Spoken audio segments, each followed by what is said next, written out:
Okay, guys, so for our last session this afternoon, what we're going to do is a couple of little things, just apologies, quickly go over the idea of the scientific report and the sorts of things you'll have in there.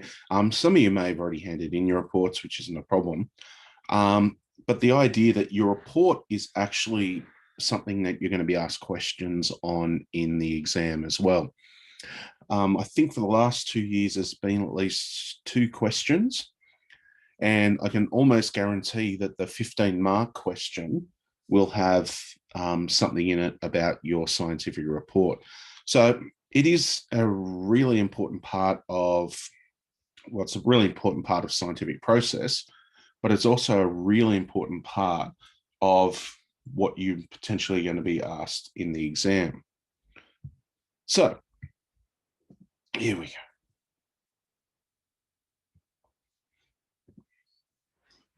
So of course, the report is sort of it's a two-pronged thing there. I mentioned before about the portfolio and that, and the report and the portfolio sort of act hand in hand. Your report is obviously reporting and explaining what you've done. Your portfolio shows how you did this, how you achieved this. Now, your report's got these titles. The title, okay, which should just be a really short, succinct statement that tries to explain really what you're researching.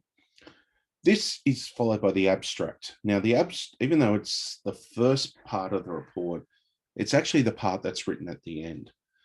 Within a small bit of text, usually a few paragraphs, you're trying to explain the entire process that you've done. It's also written in a specific language type, which is generally third person passive voice past tense. So an example of that is if, let's just use a year 7 example. You do an experiment, usually your first one, you just boil water. You know, it's a thing that you do to get yourself into doing science and all that. So what you would do in an abstract, you would say a beaker of water was boiled. You're saying it's already happened because the abstract is describing what happened. You also take the person out of it because the idea is ultimately that whoever's reading your report can eventually reproduce your results. Then after the abstract, you've got your literature review. And your literature review is framing where everything came from. And so the reason it's before your question, your hypothesis, is that your scientific research question, your hypothesis, should come from your literature review. You've said, this is what we know, and this is what we're going to find out. Then your methodology, again, written in that passive third person style, which briefly describes what you did. And it should be, look, it should be short enough that it can be easily read and understood, but it should have enough detail. So often a mistake a lot of students make when you're doing your student research project in stage 5, year 9 or 10, is that people say, do this, and then they repeat it 5 or 6 times. When you're doing a methodology in this sort of context, you say it was repeated multiple times. You don't have to do that over and over again. Your results, depending on the research you've done, this doesn't have to be your entire sets of results.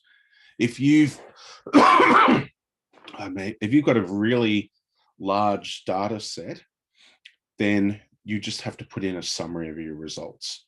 And the idea is that you've got your averages and things like that. You can include your full results as part of an appendix if you want. And then, of course, your discussion, which is explaining all your stuff there. You should also, in your discussion, be talking a little bit about reliability, validity, accuracy, and things like that. Conclusion, just summing up everything. Essentially, a conclusion is pretty much answering your hypothesis and with a bit of depth. You don't just say our hypothesis was shown to be correct. You have to explain a little bit. Your reference list should be in whatever style you've got there. and your appendices can be there. Now, your appendices do not need, they're not going to be uploaded to NESA, because one of the things you've got to realize is your report in the form of a PDF will be available to you when you are going through your exam. So it can't be too big. Very quickly, this is some marking guidelines from the report that my students have done. We don't need to worry too much. That's just the outcomes there that are a part of it. But the reason I'm showing you this is just to give you an idea of so the level of things that are required in your report. So in this case here, the title is that's just the cover page, and that's what a NESA requirement, that you need a title page there. But your abstract, I've asked students that it's only 100 to 200 words. Your report shouldn't actually be more than, it should be about 3,000 words. And so most of your writing should be going into your discussion and things like that. So your abstract should just be to the point. And if you look here, what I've asked students to do, summarizes the key or the scientific research investigation and references the question, methodology, key results, and conclusions. So basically what you are doing is you're summarizing what you did and what you found. Now, the reason that this wording here is accurate, precise, and coherent is because that is the sort of language, sorry, that's the language that's used in the HSC exam marking schemes, particularly in the essay and that, and we'll talk about that a little bit later. So you've got to get in the practice of being very precise in your wording. So at the science extension level, what a way of doing that is basically using the meta language. So I've read reports in the past, and one I read recently for someone was talking about estuaries and sort of things like that in Sydney Harbour. And so in their original draft, they were talking about explaining all the language. So talking about an estuary is this, blah, blah, blah, blah. In your abstract, you don't have to explain a thing. Just say, this is an estuary. If you're doing stuff on microbes, you just name the microbe. You don't have to go into information about it there. Just get to the point. Of big importance as well is your literature review. Pardon me, I'll go back there. And your literature review should be, as I've written in that first part there, clear and concise. Get to the point. If you're paraphrasing or you're quoting something from a research paper, don't quote large bits of text. You also need to have here this idea accurately represents a scientific question. And you're giving valid background information. So if you're doing something on, let's use bacterial things like H. pylori, which if you've done IS is a big thing there, then you give information on H. pylori on the specific bacterium. You don't go into the whole history of it. That's what the clear and concise is, just get to it. Justification of the research information. And so why is this going to be relevant to your study? Also that the references here, and this is a really important thing because it's popped up in some of the questions. You've got current peer-reviewed articles. So your literature review, while you can use things like textbooks and stuff like that, because the scientific research project is more specific, you need to actually use research journals. Now, one of the things you might do, there's plenty of things out there. I think there's plenty of repositories out there that you can get journals for free. And even if you can't, you can often get a lot of the meaning from the abstract anyway.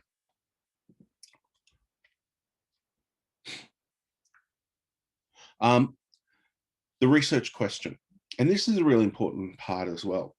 It's clear and concise, and you can see I'm putting this everywhere just to get students in the habit. And it should address, for the most part, and this can change depending on the research thing there, that it's actually addressing variables. it's written in scientific language. That's a really important thing there, because particularly when it comes to the questions in the HSC, they want you to use scientific language. They want you to use scientific language correctly. And, you know, your question should be linked to your literature review.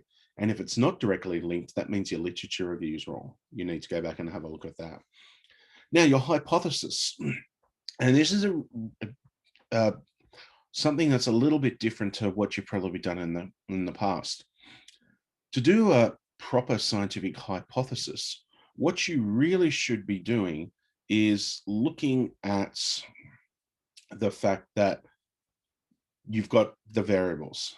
You're showing the variables there. In your hypothesis, you're saying, I think this will happen because this will change this. Oh, sorry for that.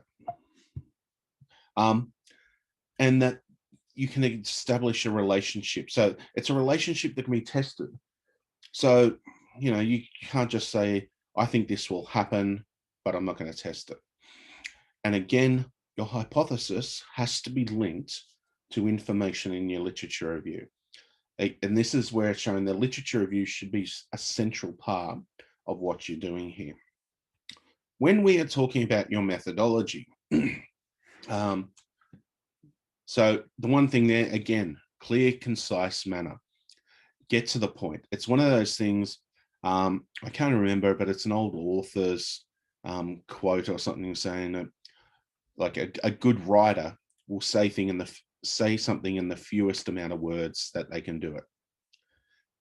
If you need 100 words to explain something, you're not being clear and concise.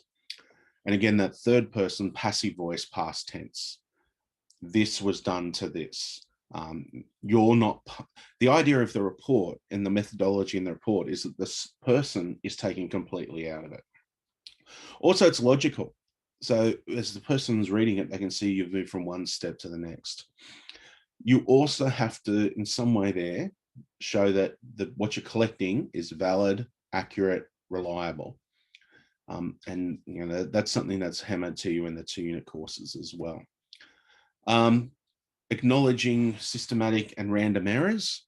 So you can make some sort of statement, this was done to ensure that this didn't happen. And you're also sort of talking about the degree of uncertainty to some extent there.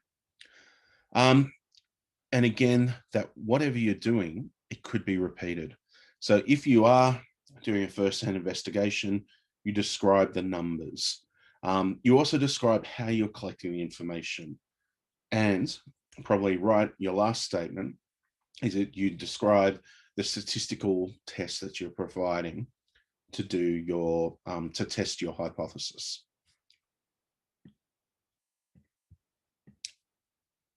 In your results, now your results is not going to have a huge amount of prose-like text in it. And what I'm asking students to do is show the summaries of the data. So the averages, things like that. That the tabulated data is shown as per referencing style. So most of what that's sort of saying is that you can clearly identify the dependent and independent variables. The next bit there about adequate visual representation of the data is that this is basically referring to the idea of doing graphs. Now, 90% of the time when we do a graph in science, if we're testing a cause and effect relationship, it'll be a line graph. Some of you may not have that though. You may have column graphs or histograms, depending on whether you've got discrete or continuous data and all that stuff there. And that it's easy for someone to look at those data, that visual display of the data, and ascertain meaning from it. Now, also talking about your statistical tests as well, depending on what you're doing. So that's why it says may include, but if you can, include your p-value, your means, medians, standard deviations, all that sort of stuff there. Basically, you need to show in your results, this is the value we got to support or reject the hypothesis. Also here, your discussion. Now your discussion and these word numbers, Some of them have come from NESA, some of them haven't. But in this marking guideline for this one, a good portion, at least about a third of the report comes from the discussion, because the discussion is where you really hammer home, here's what the results are, here's what the results mean, here's what it means to my research question. Again, clear and concise. And you're explaining what you've observed, and you're explaining that from your results. You also can relate that back to some of the scientific ideas from your literature review. And then you then evaluate your data. And you say, well, I think my data's good because of this. This is the trend we saw. This is the pattern. This is the relationship. You should also say, well, this also provides a place for us to go in the future. This is where we are now, and evaluate the limitations of the research. Were there things we couldn't test? And often your limitations are the thing that will divide you from a good and a bad report. Because if you acknowledge that there's limitations, it means that you've actually thought through the entire scientific process. Your conclusion, as well as you can see here, the conclusion in this one is 1 to 2 paragraphs. It's not just, I found this right or wrong. It's summarizing, I suppose in this case here, it's almost a summary of your discussion, and it references information from within the report. It says, this is what we found, this is why. The criteria is not in the drive, but it is on the presentation that you got links to in the drive. But again, this is the guidelines that I use with my students. Your ones might be a little bit different. My main advice would be follow your guidelines first, just to make sure.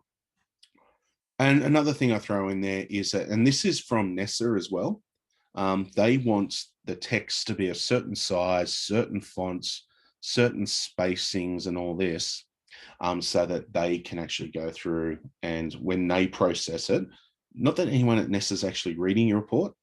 The markers have access to the report if they need, but they're encouraged not to really worry about that. I will, before I get on to talking about exams, just go through a couple of little things about how you guys are assessed in science extension. So what we've got here, because it's a 1-unit extension course, you don't have bands, band 6s, band 5s and that. You have band E4, E3, E2, and E1.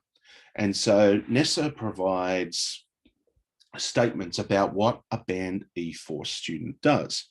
So in this case here, they use the word a lot, extensive. So if they consider you as a band 4 student, what they want you to do is have a really deep and thorough knowledge of what you're talking about. And in this case here, you're talking about scientific thinking, methods of inquiry. You conduct investigations, and you extensively analyze and synthesize qualitative, quantitative information. So essentially what they want you to do to be a band E4 student is to be able really easily and relate what you're talking about into a lot of depth. And so particularly when it comes to the 15-mark question, which we'll do an example of in a bit, really applying the understanding, you know it really, really well. You can explain it really well. Band E3, it's pretty much the same, but they use the word thorough. So it means that you understand what you're talking about. You're just not necessarily going into a lot more depth. Band E2, you know the basic ideas, and they don't really give you band descriptions for band 1 as well. So when it comes to the exam, and when it comes to your final mark for this, band E4, 45 to 50 marks, which pretty much correlates to the band 6 and the 2-unit courses at being at 90. But yeah, there's only a handful of students have been getting E1s.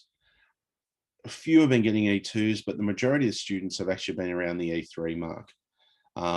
So hopefully some of the tips I give you a little bit later on might be able to move you from that E3 into that E4.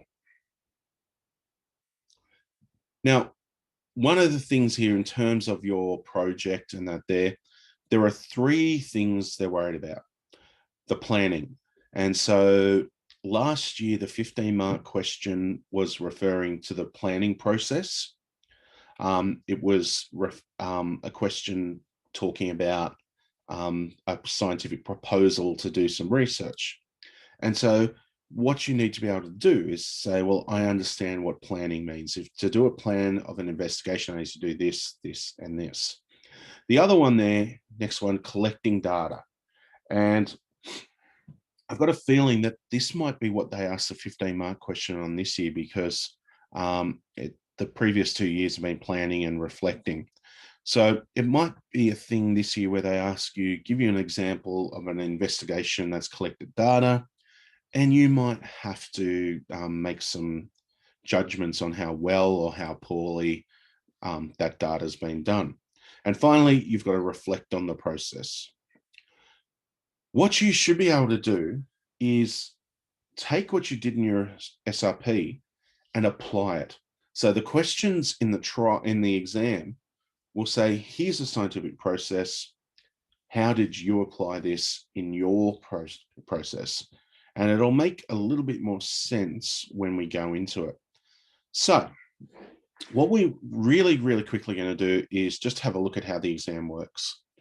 Now, as you've done there, and I think most of you will have done, there's a NESA practice exam there. You'll have done that there. There's links here for it as well. The only problem I've found is sometimes the exams go offline, but the links are here for you. And those are just the past couple of years there. You have 2 hours, and you also have 10 minutes of reading time. So effectively what you've got is 2 hours and 10 minutes to go through here. Now your 10 minutes reading time, what you will have is you'll also have access to tools. You won't be able to write, but you'll actually be able to highlight. So just see if we can actually get this one open today. I tried it the other day and it didn't work. Okay, this is looking good. So I'll close that screen. Okay, so when you get into the exam, so this is question 1 from last year, in your reading time, you won't be able to write. You won't be able to go in here and go, la, la, la. However, you can actually use these things up the top here. And so the main one you'll probably be able to use and look at is you'll be able to highlight things. So if you come into this first question and you think, okay, what have we got here? We've got published papers. So we're going to highlight that. And the published papers, well, we've got year, we've got author, we've got title, we've got journal reference. You can go through and do all of that. And I'll do that there as well. So what you can do is if you want to think, well, okay, I really need to know about that. And you look here, information from the table. That's something you need to do. And how scientific inquiry has changed over time. So some of you will probably have had things like using alarm and different study skill techniques. But if you want to go through, you can go through in each of those questions and highlight things. And you think, well, I want to, okay, so what have I got here? So I've got to use source and A to talk about paradigm shifts. Okay, and so you can go through and do that. So in terms of your 10-minute reading time, this using that highlight function may actually help you with those things there. Okay, here we go.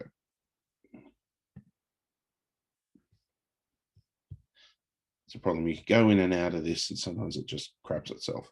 Okay, so one of the things that you've also been inundated over your 2-year stage 6 journey with things like verbs and thinking about the words and the questions and that there.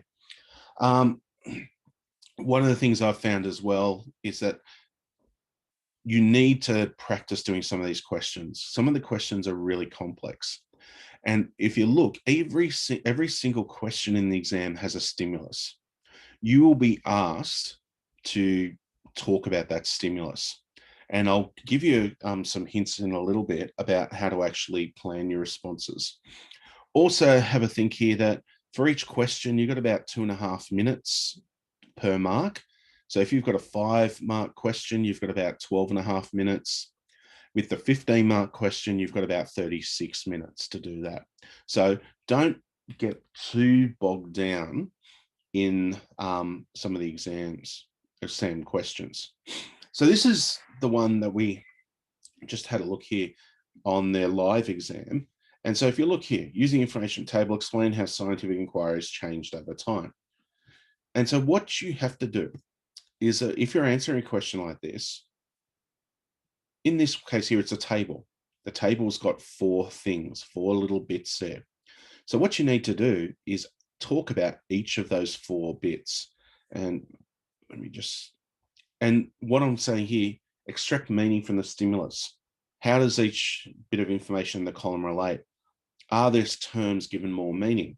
So when we look here, one of the first things I'd be writing here is that the articles, the 7 published papers here cover a time period of about 125 years, as you say, from the year stuff there. Then you think about, what does this information here tell you? And the first thing I see here is that in the articles by Kelvin and Einstein, they're the only one writing the article. As time goes on, you get to 2011, 2019, there are multiple authors on there. And so I'd say 125 years ago, science was generally written by one person, or a scientific paper was generally written by one person. Modern scientific papers are generally written by multiple researchers. When you look at the title, if you look at the title here, Kelvin's one on the age of the Earth, we would, in a modern context, say, well, that's a pretty simple scientific idea. Einstein's one on the inertia of the energy required by the relativity principle. That's something we say is reasonably fundamental. If you look at the Chadwick one, the existence of the neutron, insulin in the treatment of diabetes. So one of the things you could say from the stimulus is the first 4 articles are relatively basic scientific ideas that were being discovered. When you go to our modern ones here, and we can look at here, one thing you can say as well is that the language has got more complex. And particularly if you look at this one here, polymorphisms in the NLRP1 gene, you can make a comparison there saying a modern scientific paper is more likely to be written for a very specific and very niche scientific idea. So earlier scientific things were just, articles were just generic, or not generic, but they were written on basic scientific ideas. Modern scientific papers are written with very, very precise areas in mind. You can also, if you look over here to journal reference, Kelvin's is written in Nature, Einstein's in, I think that's German, the Annal of Physics, Journal of Metabolic Research. Okay, and we look here as well, go down here. The key thing for this one here is our polymorphisms are an open access journal. And so what you'd be talking about here is this idea that as in the modern world, journals are more and more likely to be made public so that people can share the knowledge. Now, question 2 from last year as well, we're not going to spend too much time on these as well, though, is this idea of, we've got 2 sources here. We've got 2 sources with 2 different types of data. And what you need to do is, if we look at the question, to what extent does the presence of source A and B talk about a paradigm shift? Now, in this case here, even if you're not sure about the data, you can still get marks out of this. And so what you would do is define what a paradigm shift means. what does a paradigm shift mean in terms of the question? And so in this question here, they're talking about the idea of gut bacteria affecting brain function, and also linking it to autism. I don't know. So this is about children here, and so it is referencing some of the Andrew Wakefield ideas. But it's also trying to link it here to social interaction of mice. I don't know how you become an expert in the social interaction of mice, but it obviously happens. And does a paradigm shift mean, what does it mean in this here, that, you know, that bacteria does affect it? Now, you've got to say as well, does the stimulus support this idea? And is it actually supported? And in this case here, when you look at this stuff, it's not actually supported. So this is another thing that's sort of popping up more and more into these exams. Don't assume because they give you data that it's always going to be supported or it's always going to be positive. Particularly in an exam like this, they're going to give you data which doesn't support the hypothesis, and they want you to actually work those sort of things out. This one is another statistical one here, and this, like going on from our statistical chat earlier on, they're going to give you the they're going to give you the statistics. In this case here, you get the mean lead concentration, you get the standard deviation, and you get your p-value. And so what you need to do is you've got to take an argument here. So in this one here, it's about soil samples being contaminated, and that there. And so the idea is confidence. And so the school has paid money for something to go along here. And there's also a paint company in that there as well. So one of the things here is, how confident should they be with the test results? Is you're almost got to say they're not, because the samples that the consultancy did here had a p-value of 0.6. The paint company had a p-value of 0.05, which you could argue is just above the p-value, but you could almost argue that it's just on there as well. And the resident action group have done this here as well. What you also need to do is that a lot of the time, the p-value is really important, but if you just write p-value, you're probably not going to get the results here. You need to compare the p-value to things like the standard deviation, and the fact that the resident action group had a huge standard deviation. It also took only a few samples. The paint company took a lot of samples.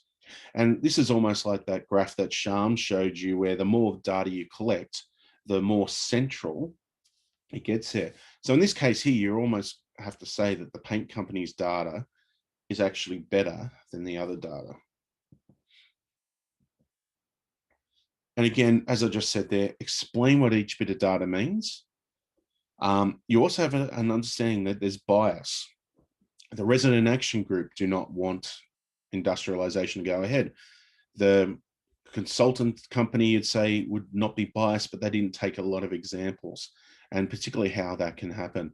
The one thing as well is, and I think this is something that a lot of students have neglected to do on occasion, is that you go over the data, you then need to make a judgment. You need to say, this data is good because of this data is bad because of this.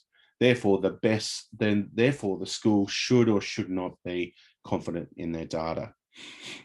This one was a migratory thing from last year. You had a video transcript. I can almost guarantee there's going to be at least one video in there, and it talks about migration of birds and things like that. You're also given some data here, which is migration results, and the idea that, you know, does this data set support this idea that seasons are changing? And so when you have a look down here at the questions, and this one's broken up into 3 parts, so it makes it a little bit easier for you. Benefits of using big data sets. And so you need to know that big data sets are good because it can, I suppose you could write something along the lines of it, reduces the number of outliers in there. It also allows you to make long-term trends. It allows you to do a lot of stuff there. But relate it back to the stimulus. So when you're talking about the big data set here, you need to talk about this data here. You need to refer to it in some way, shape, or form. Okay, otherwise, you're not going to get all the marks. Do they support the ideas? And so you've got to relate here. Does the data support what the idea that migration patterns are changing? And again, a negative result is still a result. Confirming the null hypothesis, still a result. And how could scientists establish whether changes are caused by migration temperature? So you've got to propose that. You've got to put yourself into the researcher's shoes there and say, well, okay, is there something established? Is there something in this data?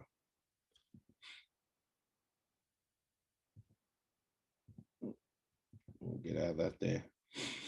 Now, this here is the last question from last year. And I'm highlighting this in particular because the one area that I think students in science extension haven't really done as well as they could is this essay style question. The 15-mark question, I think the averages over the last couple of years have been hovering around the 7 to 8 out of 15. So if you want to make a real dent and in your marks for this, I really suggest that this is the sort of something you really need to focus on first of all. Pardon me. Here we go. So what you are given, and the 15-mark question, it gives you this little rubric here. And it's been the same rubric for the last couple of years. It'll be the same one this year. And it's these things that I was talking about before. Demonstrate knowledge and understanding relevant to the question. So you need to make sure that whatever the question's asking, you're explaining that. You have an understanding of it. Particularly one of the things, I think a lot of students have just thrown in words and stuff there without relating to the question. You communicate ideas and information using scientific language. So the thing is that you've got to use, if you're talking about your statistics, you're talking about this there, use the statistical terms. Don't say, oh, we show that there was a correlation. Well, correlation is a scientific word. And also logic and coherent response. And I'll show you some things that you can do to try and help you with that in a little bit. But if we just have a quick look here, this last year, students were given a stimulus, and the stimulus had a slideshow. And so it was a slideshow about this snail shell, deep sea snail shell. And the question as well here, it's a scientific research proposal. And so, you know, we go there, it's got a title, so obviously you need that. It's got a summary. It's talking about materials to make stronger and flexible stuff there. It's talking about military or satellite uses. And then it talks about our little friend here, the scaly foot. And I'm not going to try and say that there. A nice little snail at 2,000 meters below the surface of the ocean. And it's found at some volcanic vents. And why they want to do this here is it's got a shell made of iron sulfides. And so it's a really strong shell that withstands the pressures at 2,000 meters. It also has here, it's an endangered species. And then we get to the next one here. They're going to collect some maps. They're going to go over here. They're going to go to the Indian Ocean, and they're going to sort of get some snails. And then we talk about the chemistry. We talk a little bit about the strength of them. And then we talk about a little bit about what they are going to do in their experiment and future uses. So what we are doing there is we're evaluating the quality of this scientific research proposal. And this is where you've got to sort of get into a little bit more detail. Support your evaluation with reference to the experience in developing your own research project. So you've got to say, is this a good proposal? Is it a bad proposal? And then you've got to relate it to your own project. So one of the things here is that when you're doing these responses, it is different to writing an essay in English, writing an essay in geography, history. where you've got this very specific style. You're not, in the 15-mark question, you're not being marked on an essay. One of the things, and I'll show you when I give you an example, is scaffolding your responses. And I'll show you how to do that there. The other thing as well, if you're not sure of what's going on, define the terms. So if you're thinking, I'm not exactly sure what they mean here, define what the scientific research proposal is. Talk about what the one in the stimulus shows. Talk about how you developed yours. And of course, what's the question asking? And it's an evaluate question. And it's asking you in this case, is this proposal good? And then you need to look at the stimulus and say, well, what's that showing? And then when you talk about something in the question, in the stimulus, you can try and relate that to your own one there as well. Of course, one of the main things here is this idea of making a judgment. If it's an evaluate, if it's an assess, critically analyze, make a judgment. You're building up evidence and you're making a judgment. Now, I'm going to show you, here we go. I don't know why we're doing that. Sorry about that. We're going to go to this little bit here. Now, I'm going to focus here on a couple of things. One of the things I really probably would encourage you to do is attempt the 15-mark question first. One of the reasons, there's a few reasons for that. One is that it's usually a broad scientific idea, and it will be a question about doing something in the scientific process, whether it's planning for research, whether it's conducting the research or analyzing the research. And what that means is it's only really going to ask you things that are broad science ideas. So what that can do is it can settle you down a little bit here. Also, the other thing is that the more marks you get in this question, the more chance you have of sneaking into the higher bands. One of the things I think we've seen is that a lot of students do the test in a linear fashion. And by doing that, there's times where students actually get locked out. So as soon as your computer exam goes to 2 minutes and 10, it locks you out. Whatever your last keystroke is your last keystroke. And I don't even think it gives you much warning. Your invigilator will. But that's something to keep in mind there.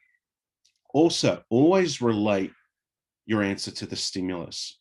The stimulus are there to get you started. Always describe them. If you're asked to relate it to your SRP, and in the 15-mark question you will, try and give both the stimulus and your SRP equal weighting. If you make a comment about the stimulus, then make a comment about your SRP. When it says scientific language as well, don't just throw in random words. So if there's a question asking about the scientific process and you just throw in the word epistemology or Occam's razor or something because you remember it, it's not going to give you marks. In fact, it's probably going to alert the marker to the fact that maybe you don't know what you're talking about. Only use the language, only use the meta language if it actually supports what you're doing. Also, and I'm going to show you a little technique here in a minute about scaffolding answers. And one of the things there is that if you're struggling with a question, unpacking the stimulus will give you some marks. As I said previously, if you define all the terms, you're probably on your way to actually starting to build it all up. And also, once you've defined the terms, you might actually think, oh no, I do understand this question. And you might actually then be in a state to answer it really well. Also, the fact that it's computer-based, it is a bit different. So I'd suggest you practice doing your typing. But there's also a very big advantage to this, which I'm going to go through in a minute. And it's this idea of building responses. One of the things some of you here, look, because you're all here doing science extension, you're all reasonably smart. You've probably found a lot of the stuff you've done in school, and a lot of stuff you've done in science is pretty easy. You can write a response without thinking. However, in the science extension exam, you can't just start writing a stream of consciousness answer. A 15-mark question written in one paragraph, you are not going to get 15 marks because the marker will just look at it and automatically think, no, you can't even get close to this top marks. So what you need to do is you need to practice building a response. As I showed you before, use your 10-minute reading time to highlight bits of the questions. Highlight the meta language so that you can think, I've got to go back and define that. But particularly there, as I said, I've said it a few times, if you start unpacking the information in the stimulus, if nothing else, you'll get yourself into the lower bands, but you might also realize that you actually do understand that. That example I showed you there with the journal articles, by simply unpacking what each column did, you've almost answered the entire question without even putting in much effort. So what we're going to do, this is the last sort of little thing we'll do this afternoon, and then we're done for the day, is this is the 15-mark question from 2019. And I thought this is a good one to show you because this is reflecting on there. So what I mentioned before. And so the exact same rubric from the year before. And then we've got a stimulus, and we'll look at the stimulus here, and it's talking about two models of science. The first one is this traditional method, and the second one is using digital technologies. And your question is using a statement. There's no one method in science, no one way of doing things. Okay, so, and to what extent is this statement true? And so what I'm going to do, if we have a look down at this is the stimulus that was given to the students, and model 1 starts with an idea. And what you can do more than anything else, you can first of all see both of these models have they have the same headings here. It doesn't matter what you're doing with science, science starts with an idea. This one's characteristics are inherited, that there's objects in the universal and unknown properties. Model 2 is a little bit different because it starts talking about citizen scientists and analyzing patterns in data. So you can talk about big data there. And then the idea general public and social media, and then leads to a testable idea. That stuff there in model 2 is very different. So what you've got here as well is that the models come back together and we have the same headings again. And then we've got discovery, results are published. And so this is where, and sorry, I'm just going to pop out of that there. Because what I want to do, if we go back all the way down here, is this is where things can get, where you can start practicing things a little bit more. To do this question, and I'm going to put a little text box in there, and I'm going to do this here, and I'm going to make that a little bit smaller. But this is the little text box you get here. You can expand it. You can do whatever you need to do it as well. Now, what you're able to do, because you can type, it makes it a little bit easier here. So I'm going to put a little thing here, model 1.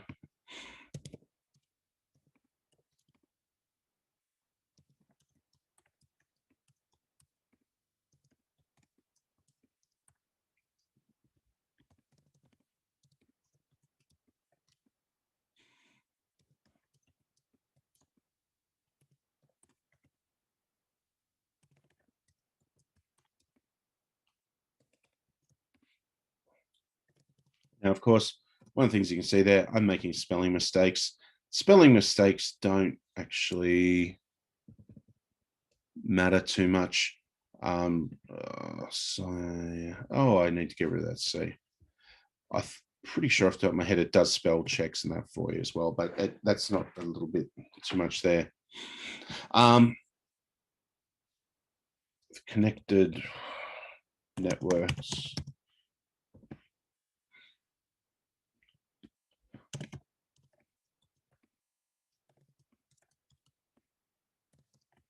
So what I've done there, this might get me 2 marks in the exam so far, is that I've just written down some ideas.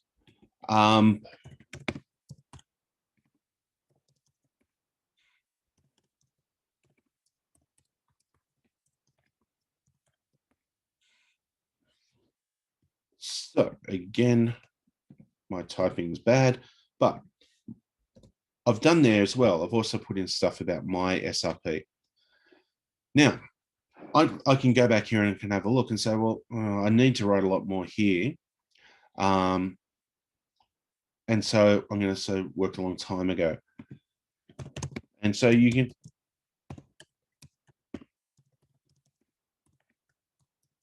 I'm not going to spend half an hour building a response for you here because that's, you can do that yourself. But one of the things here, what I'm doing is I'm showing model 1, model 2, my SRP. And then I'm going to put a little thing here.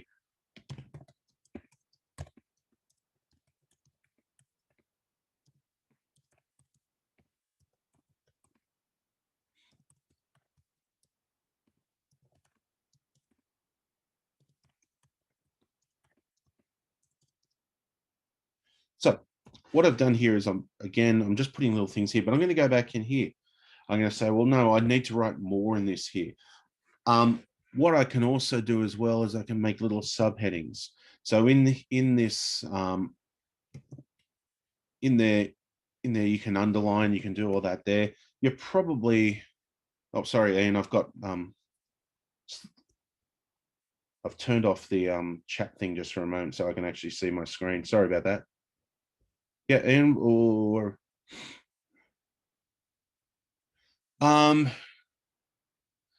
yeah, okay, sorry about that. I just turned this off so I could see my whole screen.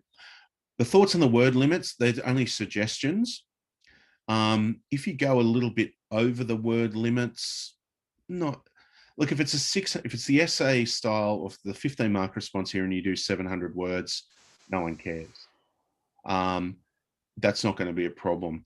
It's going to be, though, a problem if you only do 300 words, because you're not probably engaging and explaining it. And that would come across, they'd say, well, you got a sound idea. It's the same idea as when we're probably teaching in 2 unit, we say an outline is just give some points. So you look at it here, what I've just written so far, and I'm not going to do too much more on it. I've done a very skeleton outline. I would be, yeah, that's a good point there. Don't worry about going over it. Although, you know, if it's 600 words, don't do 1200 words. That's a bit of overkill. And look, if you do 500, but you've written it in a good style, you're probably fine as well. But yeah, I wouldn't be beholden to it, but yeah, don't go too far above, too far below. In terms of the question there from Toby, what we meant to refer to SRP, do we use pronouns or do we use scientific language? I think it's really hard to say. I'd probably use towards the scientific language, because one of the things about scientific language is that one word in science. So, you know, if you're doing biology and you're talking about a pathogen, then you don't have to go into an explanation that a pathogen is a microbe that can cause disease or harm to an organism. You just use that word pathogen because that shows that you've got an understanding. Again, you've got to use that word in the right context as well. Now, just quickly back here as well. The beauty of this being a computer test is I can then go say, well, I'm not sure I've really addressed that first part up here. So I'm going to say,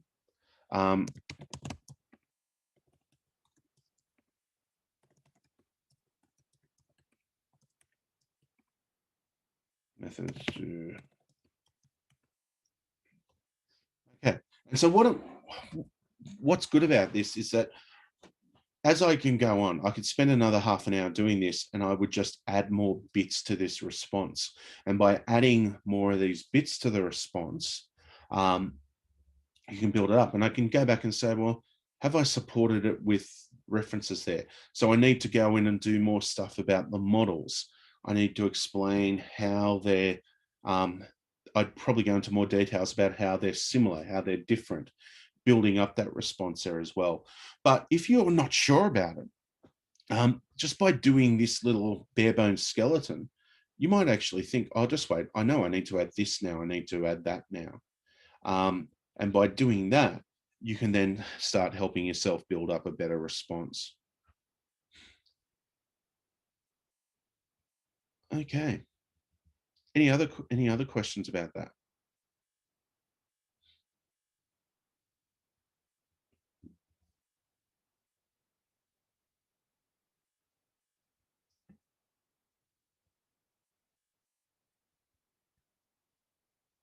No? Okay. Well, if there's no other questions, that's pretty much it for this afternoon. So thank you very much for your time today. If you've got any other questions, please ask them. But otherwise, those of you in Sydney, good luck with your online learning next week.